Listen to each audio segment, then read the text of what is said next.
అదే RTV app వార్తల్ని క్షణాల్లో చదివే అవకాశం ఉంటుంది. ఒక న్యూస్ పేపర్, ఒక టెలివిజన్ ఛానల్ మీ చేతుల్లో ఎప్పుడూ ఉంటాయి.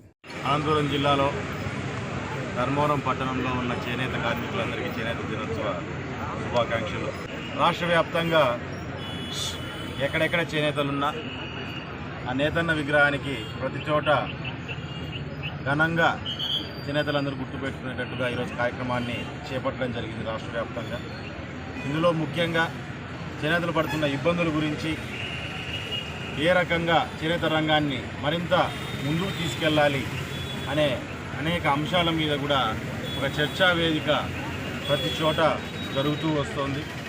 అందులోనూ ముఖ్యంగా గత ప్రభుత్వంలో చాలామంది చేనేతలందరూ కూడా ఇబ్బందులు పడిన పరిస్థితిని కూడా మనం చూస్తూ వచ్చాము.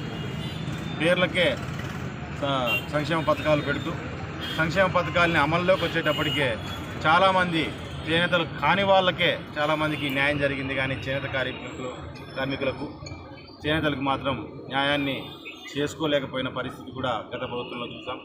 అవన్నింటినీ తిరిగి రాసేటట్టుగా ఈరోజు ఎప్పుడు తెలుగుదేశం పార్టీ వచ్చినా, ఎప్పుడు చంద్రబాబు నాయుడు గారు ముఖ్యమంత్రిగా కూర్చున్నా, ఎప్పుడు జరిగినా చేనేతలకు ఆ గవర్నమెంట్లోనే న్యాయం జరిగింది అనేది వాస్తవమైన పరిస్థితి, వాస్తవమైన విషయం అనే విషయాన్ని కూడా మనం అందరూ ఒకసారి గుర్తుంచుకోవాలా. ముఖ్యంగా ధర్మవరంలో ఈరోజు మనం చూసినట్లయితే ధర్మవరంలో హ్యాండ్లూమ్స్ కూడా పూర్తి స్థాయిలో ఒక్కొక్కటిగా కనుమరుగైపోయే పరిస్థితి. ఈరోజు రాష్ట్రంలో, ఈ దేశంలో ఎక్కడ చూసుకున్నా చేతి ద్వారా చీర నేసే పరిస్థితి అనేది చాలా చోట్ల చాలా కనుమరుగవుతా అయ్యే పరిస్థితి కూడా ఎక్కువగా కనపడుతుంది. ఈరోజు ధర్మవరంలో చూసినట్లయితే మేజర్గా చాలామంది చేనేతలు దాంట్లో చేతి వృత్తుల మీద ఆధారపడిన వాళ్ళు చాలామంది ఉన్నారు. కాబట్టి ఆ హ్యాండ్లూమ్స్ని కాపాడుకోవాలి అనే విషయంగా కూడా ఇక్కడ ఉన్న నాయకులు కావచ్చు, మినిస్టర్ గారు కావచ్చు, మేమంతా కలిసి కూర్చొని ఒక గట్టి నిర్ణయాన్ని తీసుకొని కూడా మేము ముందుకు వస్తున్నాం.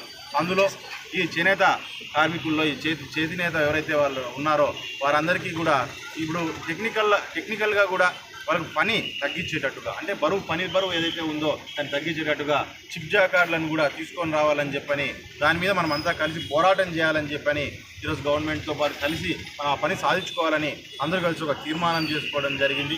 మినిస్టర్ గారితోనూ, మధు గారితో అందరితో పాటు కలిసి ఆ నిర్ణయాన్ని తీసుకోవడం జరిగింది. ఈ రకంగా పని ఒత్తిడి తగ్గిస్తూ పని అవుట్పుట్ అనేది పెరుగుతూ దాని ద్వారా వీళ్ళకి కూడా ఏదైనా ఉపాధి అనేది పూర్తి స్థాయిలో వీళ్ళకి అందేటట్టుగా, మరి ఏదైతే హ్యాండ్లూమ్ ఉందో హ్యాండ్లూమ్ కూడా కాపాడుకునేదానికి మరిన్ని చర్యలు ఏవైతే తీసుకోవాలో, అడుగులు ఏదైతే తీసుకోవాలో అవన్నీ తీసుకోవడానికి కూడా మేము సిద్ధమవుతున్నామనే విషయాన్ని కూడా నేను తెలియజేస్తున్నట్లు. ఎక్కడైతే వాళ్ళ ఇబ్బందుల్లో ఉన్నారో, ఈ చేనేత ఆత్మహత్యలు ఉన్నాయో ఆత్మహత్యలు పూర్తి స్థాయిలో కనుమరుగు అయిపోతేనే మేము ఇక్కడ ధర్మవరాన్ని కాపాడుకున్నట్టు అన్నట్టుగా ఇటువంటి అనేకమైన అంశాల మీద మేమంతా కూడా కూర్చొని చర్చించుకొని దాని మీద గట్టి నిర్ణయాలు కూడా తీసుకోవడం జరుగుతుంది.